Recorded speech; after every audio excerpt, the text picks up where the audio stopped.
Hi everyone, this is your 2-week project. I want you to take your logo and make a standards guide for it, identity standards. This is like a multi-page style guide, but the point of this is that it would be used as at a big corporation. So all the big companies like Coca-Cola, Nike, even the grocery stores near you have these standards guides, and they need them because they have hundreds of people working for them, and they might have designers in every city, and they don't want designers or printers to just do whatever they want with the logo. They have a lot of rules that maintain the look and feel.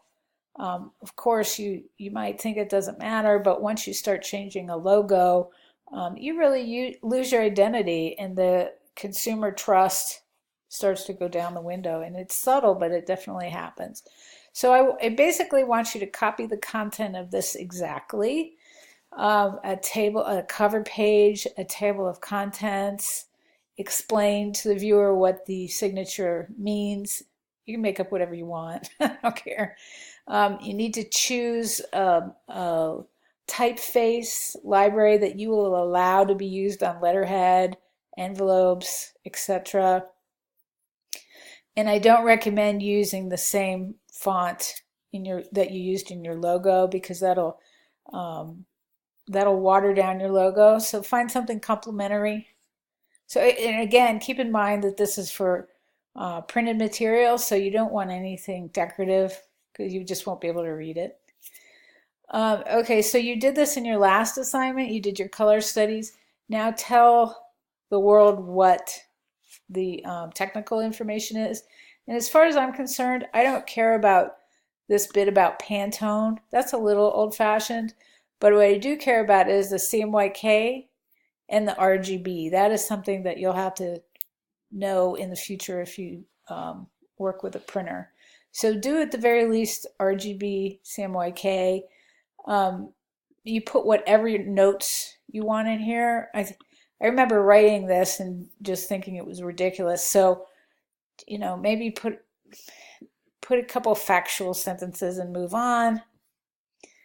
And then this page is very important. This is where you tell the viewer what they're allowed to do. They're allowed to use a black and white version. They're allowed to use a white on black version. They're allowed to use a full color.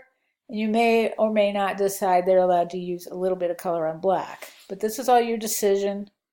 Put a couple sentences next to it. Tell the viewer what they're allowed to do. I want to see at least 3. You don't have to do 4. This page I think you'll enjoy. The incorrect signature uses. They're not allowed to use their own font. They're not allowed to move the 7tel name. They're not allowed to use the image alone. They're not allowed to distort it. They're not allowed to put type on it. They're not allowed to twist it or whatever. So that's silly, and you have to put a little definition so that it's clear. This one is also important. This tells the viewer that they're not allowed to crowd outside objects too close to your logo.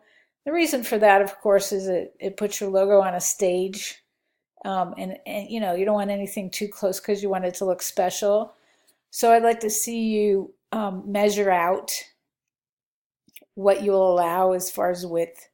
You do it in pixels. Most designers work in pixels, so you can say, items must always be 10 pixels around the outer perimeter. So just take a close look at this and copy the idea, copy the essence. Of course, that said, I don't want to see you copy this design. I want you to do your own thing. All right, another aspect, and a reason why you're getting 2 weeks to do this, is because I want to see how this is going to look on letterhead, an envelope, a business card. And then finally, any other notes that you want to add. This has a glossary of terms. I don't think you need to add that. And then an end page with your contact information. So this is a lot of work, but I'm giving you 2 weeks to do it, and I have a feeling I've been pretty easy on you guys so far. There isn't too much to do every week, so hit the ground running. Let me know if you have any questions. Bye-bye.